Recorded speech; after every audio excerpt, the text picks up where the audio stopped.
तो बच्चों आज हम करने जा रहे हैं एक्सरसाइज 9.1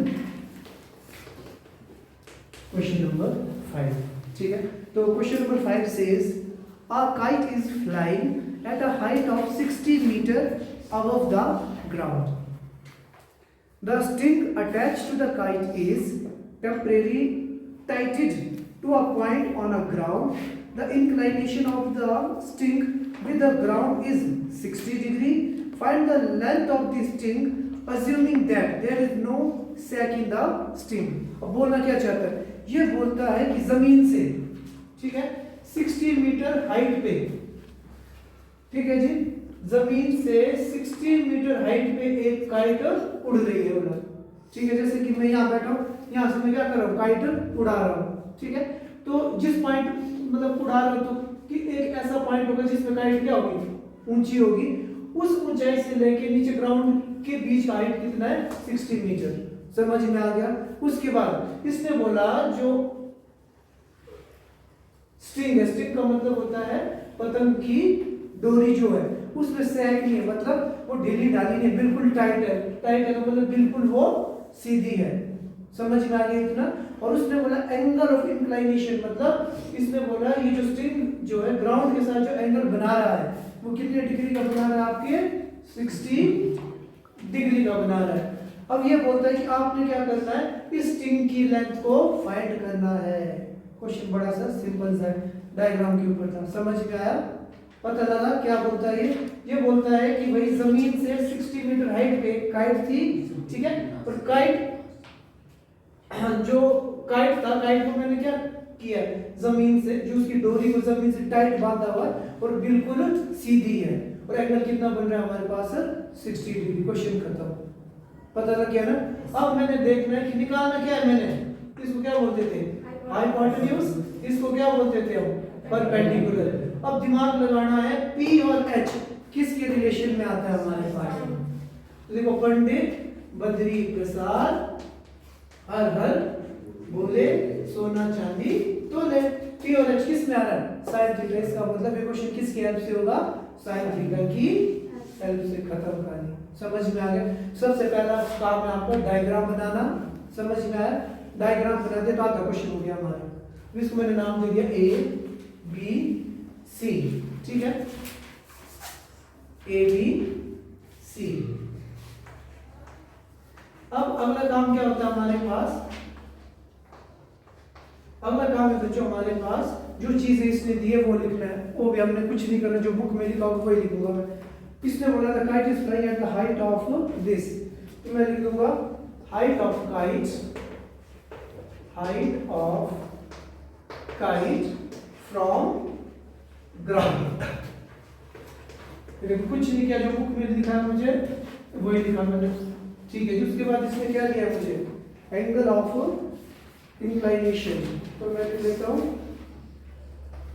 चलो, inclination of string, inclination of string with ground.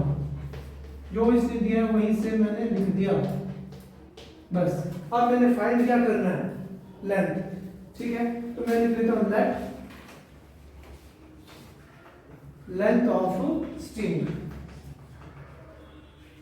इसको मान दिया मैंने x मीटर, ठीक है जी। इसको क्या मान दिया मैंने बच्चों, x मीटर। समझ में आया कि नहीं आया, आ गया ना। उसके बाद हम क्या करते हैं, कौन सी ट्रायंगल बन रही है हमारे पास, A B C।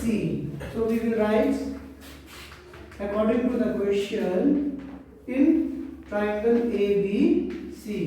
क्या यूज करना है हम लोगों ने, साइन थीटा।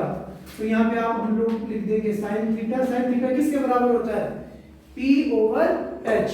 P क्या है यहाँ पे, A B, A B, और H की वैल्यू कितनी है, A C।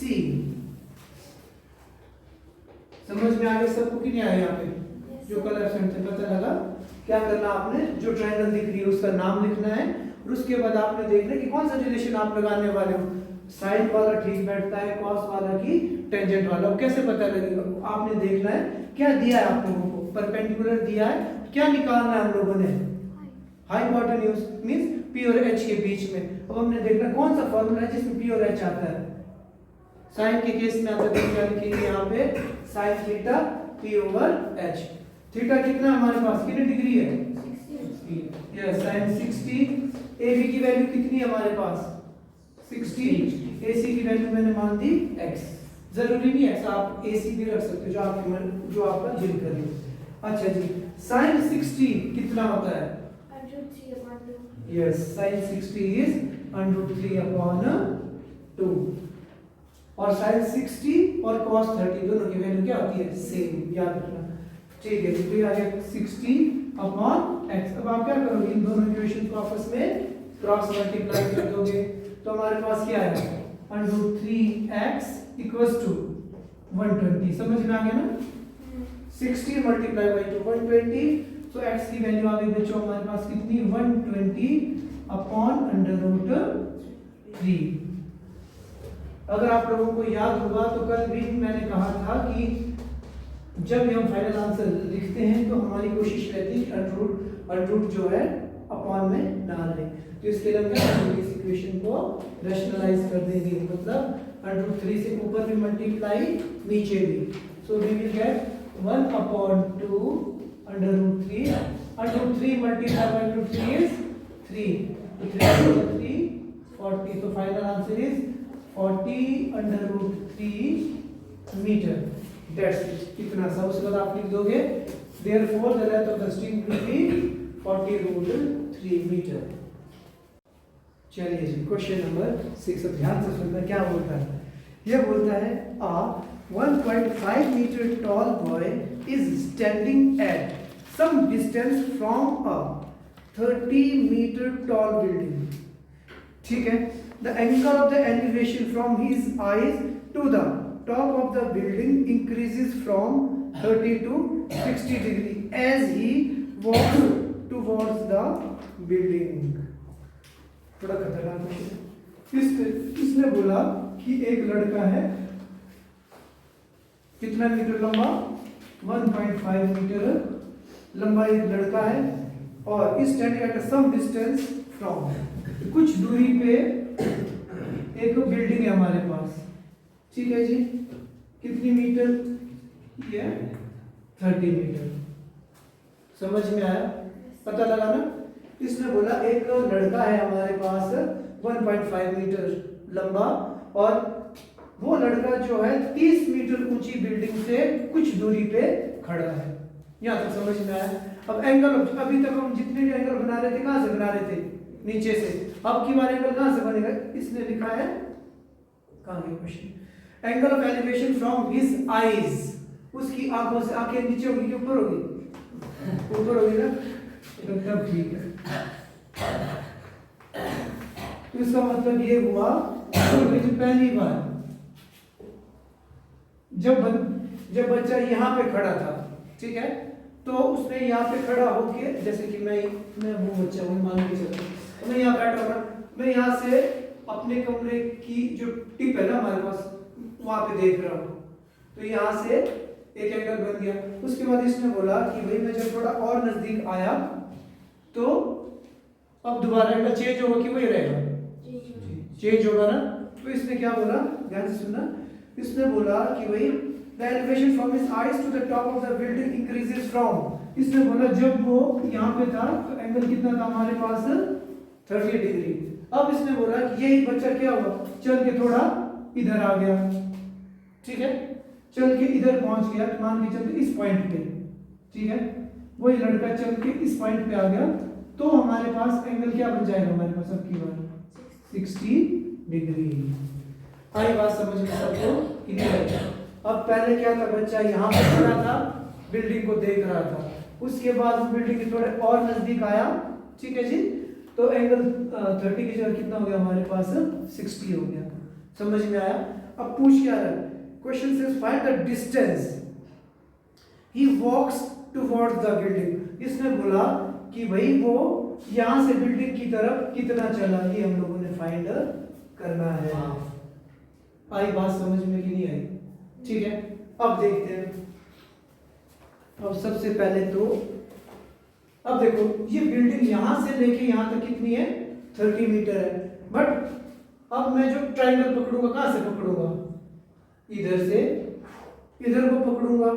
अगर ये पूरी 30 है, अगर ये बिल्डिंग यहां से लेके यहां तक कितनी है, 30 मीटर है। बट मुझे कौन सी चाहिए, ओनली यहां से लेके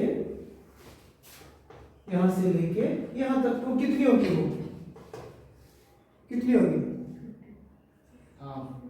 15 पूरी, ये पूरा का पूरा है 30 मीटर लंबा, ठीक है जी। अब इसमें से मैंने काट दिया 10 मीटर, तो कितना बचा, 20। तो यहाँ देखो ये पूरा का पूरा है 30, पर लड़का कितना लंबा है, 1.5। तो मुझे कौन सी डिस्टेंस चाहिए, 30 माइनस 1.5, रिमेनिंग चाहिए, नीचे वाली थोड़ी चाहिए। ट्रायंगल मेरी कहाँ तक बन रही है, इधर तक, नीचे को थोड़ी बन रही है। समझ में आया। तो ये वाला डिस्टेंस क्या आ जाएगा मेरे पास, 30 माइनस 1.5, कितना आ गया, 10 में 5 गया 5, 9 में 1 गया 8, यहाँ आ गया 2। तो ये आ गया मुझे हमारे पास 28.5 मीटर। समझ में आया। अब हम लोग क्या करेंगे, अब मुझे लगता है सबसे पहले A B C D, सबसे पहले मैं बड़ी वाली ट्रायंगल पकड़ूंगा A B C, क्योंकि यहाँ पे देखो परपेंडिकुलर दिया है, मुझे दिया है ना, दिया है, नहीं दिया है, परपेंडिकुलर दिया है। इसकी हेल्प से मैं क्या निकालूंगा, बेस। तो ये पूरा का पूरा डिस्टेंस निकल जाएगा, है ना। उसके बाद मैं छोटी वाली ट्रायंगल पकड़ूंगा A D C, उसके हेल्प से भी क्या निकालूंगा, DC की वैल्यू। अब मेरे पास क्या होगा, BC की वैल्यू भी DC की वैल्यू भी, तो मैं आपस में माइनस करूंगा, तो ये वाला डिस्टेंस आ जाएगा। समझ में आया। क्वेश्चन ने कहा कि भाई जो लड़का था वो बिल्डिंग की तरफ कितना चला, पहले इधर था, इधर से इधर पहुंचा। तो हमने किसकी वैल्यू निकालनी, B की। BD किसके बराबर होगा, BC माइनस DC। समझ में आया कि नहीं आया, कि दोबारा एक्सप्लेन करो, पता लगा सबको पता, ठीक है। तो चलिए जी, सबसे इंपॉर्टेंट काम है हमारे पास क्या, इस डायग्राम को समझना। डायग्राम बन गया तो क्वेश्चन मतलब 70% तो फिनिश हो गया। अब उसके बाद क्या दिया है वो लिखते हैं हम। सबसे पहले तो हमें दी थी इसमें हाइट ऑफ बॉय, बॉय कितना था जी हमारा, 1.5 मीटर। और हाइट ऑफ बिल्डिंग की हाइट दी थी हम लोगों को कितनी, 30 मीटर। और क्या दिए थे, angles of elevation, angles of elevation made by boy to building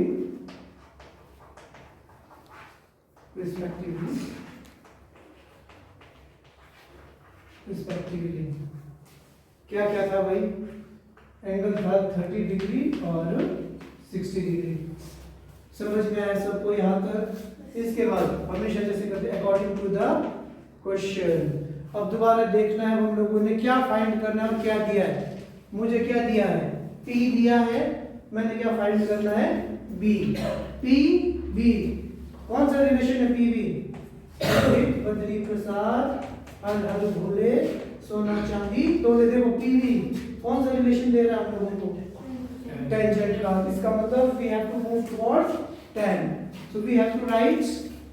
अच्छा, अब आपके पास चॉइस है, चाहे तो ऐसा है कि भाई मैं पहले बड़ा वाला ट्रायंगल पकड़ लूं, जरूरी नहीं आप बड़ा पकड़ो, आप छोटा भी पकड़ सकते हो जैसा आपका दिल करे, ठीक है।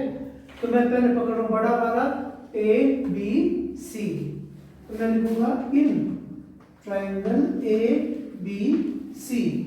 तो क्या था जी, मैंने क्या निकालना है, टेंजेंट थीटा। टेंजेंट थीटा किसके बराबर होता है, P/V। P कितना हमारे पास, AC, और B कितना हमारे पास, BC। समझ में आया। अब थीटा की वैल्यू कितनी है, जब एंगल बड़ा था कितना था, tan 30। AC की वैल्यू कितनी है हमारे पास, 28.5 और BC की वैल्यू क्या आपने कैलकुलेट करनी है। अच्छा जी, tan 30 कितना होता है जी?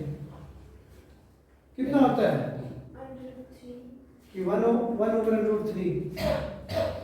चलो भूल गए हम, कोई बात नहीं। तो मुझे पता है कि टेंजेंट क्या होता है, साइन ओवर कॉस। साइन 30 कितना होता है 1/2, और उसके बाद cos 30 कितना होता है हमारे पास √3/2। यही होता है ना, जब भूल गए तो ये नीचे वाला ऊपर वाला इधर, तो क्या हो जाएगा 2 से 2 कैंसिल हो जाएगा, आंसर आएगा 1/√3। या तो याद रखो या तो वैसा, इसकी वैल्यू होती है 1/√3। ये एंगल्स याद नहीं रखेंगे कुछ नहीं होगा। तो ये आगे जब हमारे पास 28.5/BC, तो BC की वैल्यू कितनी आई, इसको क्रॉस मल्टीप्लाई किया, BC is equals to 28.5√3 metre. ये देखो जी, पहला काम हो गया हमारे पास। Okay report. अब मुझे ये पूरा का पूरा पता लग गया यहां से लेके यहां तक कितना था, समझ में आ गया सबको। अब हम करेंगे अगला काम। अब मैं पकड़ूंगा दूसरी वाली ट्रायंगल, कौन सी वाली, छोटी वाली, ABC। समझ में आया, ABC। इसमें भी क्या होगा, ABC। अगेन देखो, परपेंडिकुलर बेस, PB मतलब कौन सा रिलेशन, कौन सा, टेंजेंट वाला। तो मैं डायरेक्ट लिख दूं, tangent theta equals to tan किसके बराबर होता है हमारे, P/B, that is AC upon BC। लिखूंगा कि BC, क्योंकि ट्रायंगल हमने कौन सी पकड़ी है, ABC। ठीक है जी। टेंजेंट कितना है हमारे पास, अब थीटा है 60 डिग्री, AC की वैल्यू है 28.5, BC की वैल्यू एज इट इज। अब क्या करना, tan 60 कितना होता है जी, √3। याद रखना 30 कितना हमारे पास 1/√3, 60 होता है √3। तो ये आ गया √3/1 इज इक्वल्स टू 28.5/DC। इनको क्या करूंगा मैं आपस में क्रॉस मल्टीप्लाई। सो DC की वैल्यू आ गई मेरे पास 28.5/√3। आया समझ में सबको यहाँ तक कि नहीं आया, आ गया। अब हमने पढ़ा कि अपॉन में कभी भी अंडर रूट हो तो हमारी कोशिश क्या रहती है, सर रूट को हटाना है। तो कैसे हटेगा, जब मैं √3 से ऊपर भी मल्टीप्लाई कर दूं और नीचे भी। तो कितना आ गया बच्चों हमारे पास DC इक्वल्स टू 28.5√3/3। आया समझ में, नहीं आया, आ गया सबको। अब 3 से मैं क्या कर दूंगा, इसको divide, 9 3s are 27.5 3s are 15√3 metre. आया समझ में कि नहीं आया, मैंने क्या किया 3 से इसको डिवाइड कर दिया डायरेक्ट, 5 3 15 9 3 27 28। ओके रिपोर्ट, ठीक है। अब देखो जी, हम लोगों ने क्या कर दिया, अब यहां से लेके यहां तक भी डिस्टेंस कैलकुलेट कर दिया, यहां से लेके यहां तक भी। अब मैंने क्या डिस्टेंस फाइंड करना है, ये वाला। चलो ऊपर लिखता हूं, यहां तक लिख दिया सबने।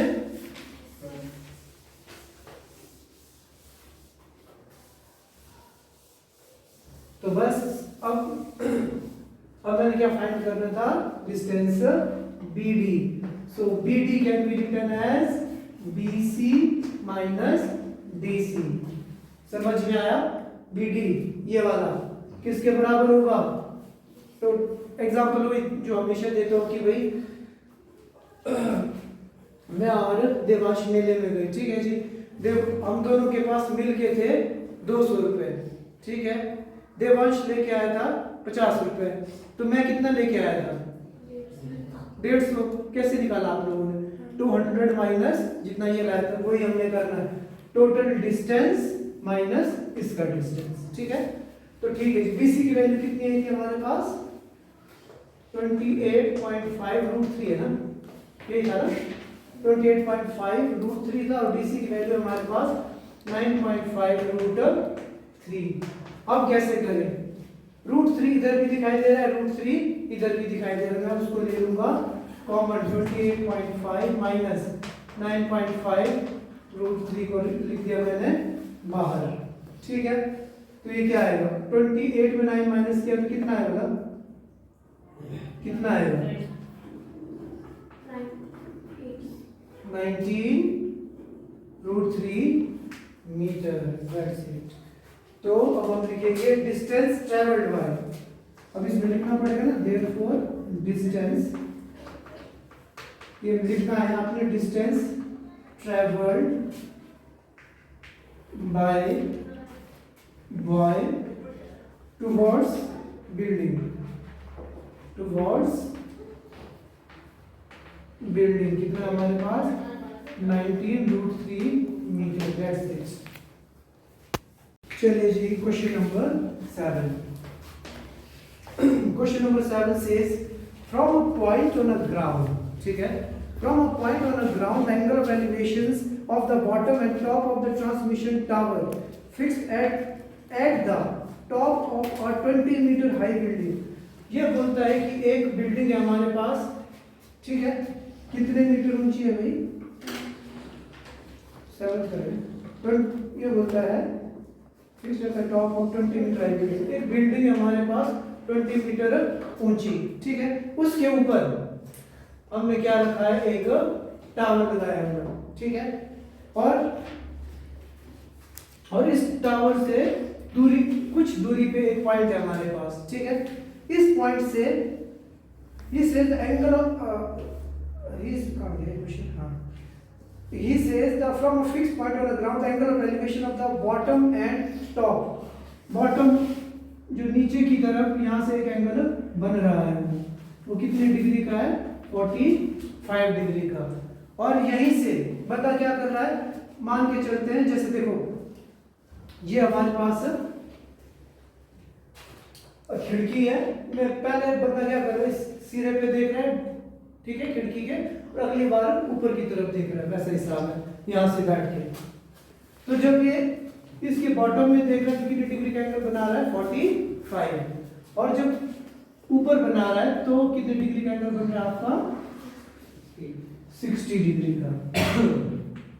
समझ में आया? 45 एंगल 60, ठीक है। Find the height of the tower, ये बोलता है कि आपने क्या करना है? टावर की हाइट को फाइंड करना है। इसको समझ में आया आप लोगों को कि नहीं आया? सेम वही क्वेश्चन है। अब देखो यहां से लेके यहां तक मुझे दिया हुआ है, ठीक है, और मैंने क्या निकालना? बचा हुआ। अगर मैं किसी तरीके से पूरी हाइट को फाइंड कर दूं, उसमें से 20 को माइनस कर दूं, तो क्या मुझे इसकी वैल्यू मिलेगी कि नहीं मिलेगी? सिंपल सी बात है। समझ में आया? ठीक है, तो इसका नाम ले लिया मैंने A B C D।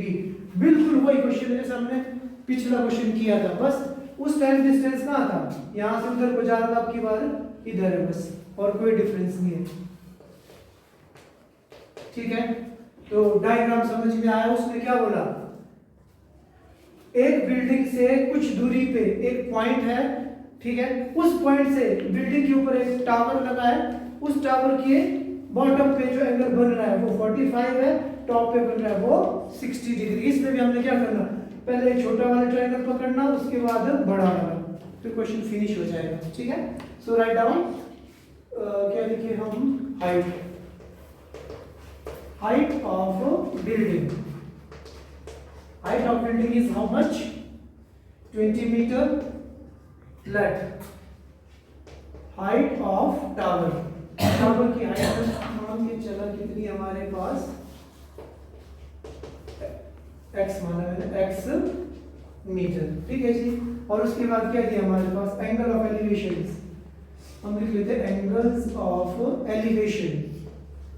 Angles of elevation from fixed point, fixed point of, कहां पर था? ग्राउंड टू, किसके बीच में बन रहा है? ग्राउंड और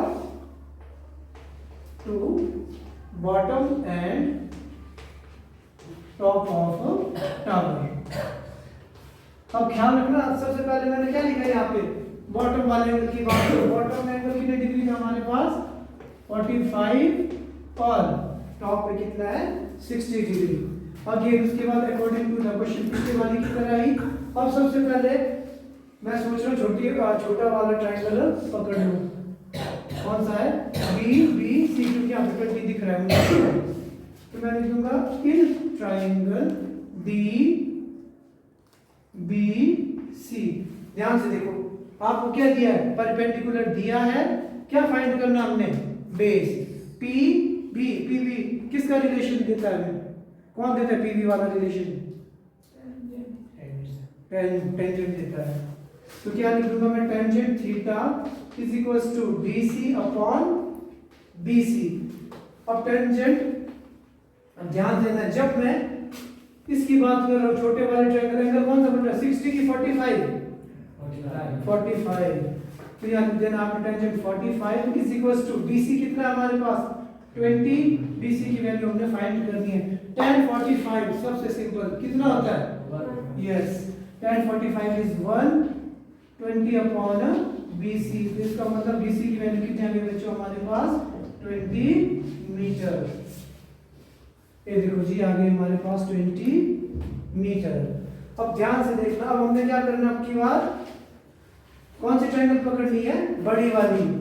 अब देखो, अब मुझे कौन कौन किसकी वैल्यू चाहिए मुझे एक्चुअल में, x की ना, x की वैल्यू कब मिलेगी, जब मुझे AC की वैल्यू मिलेगी। अगेन परपेंडिकुलर बेस, तो इसमें भी क्या लगेगा हमारा, again tangent theta. In triangle बड़ी वाली ABC tangent theta equals to perpendicular कितना है बच्चों AC, बेस कितना हमारे पास BC। अब टेंजेंट कितने डिग्री का हमारे पास 60 डिग्री। AC की वैल्यू कितनी है, ध्यान से देखो, यहां से यहां तक 20, यहां से यहां तक कितना है, ये कितना है x।